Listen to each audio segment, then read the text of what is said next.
В этом видео вы за 2 минуты узнаете, как произносить слова на коми-зырянском языке, если вы знаете произношение в удмуртском. Первое. Ударение. В коми-зырянском ударение, как правило, падает на первый слог. Например, «вылын» наверху, по-удмуртски «вылын». «Тулыс» — весна, по-удмуртски «тулыс». «Джоджек» — гусь, по-удмуртски «джаджег».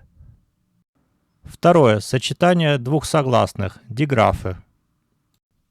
ДЖ произносится как удмуртское «дж». Например, джин – половина, джек – стул, джодж – пол. ДЗ произносится как удмуртское «дже». Например, джар – свет, джонь – целый, джоридж – цветок. ТШ произносится как удмуртское «че». Например, чак – гриб, чин – дым, чап – важный. Буква О с двумя точками похожа на удмуртскую Например, эш – бык, эд – скорость, эджес – дверь.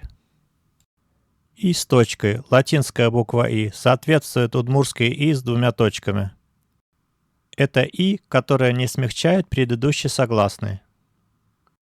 Например, мази – пчела, сия – он, йоди – лещ. Буква «щ» встречается в заимствованных из русского словах. Произносится как «ш» или как удвоенное «ш» в середине слова. Например, плаш – плащ, шать – щетина, площадь – площадь.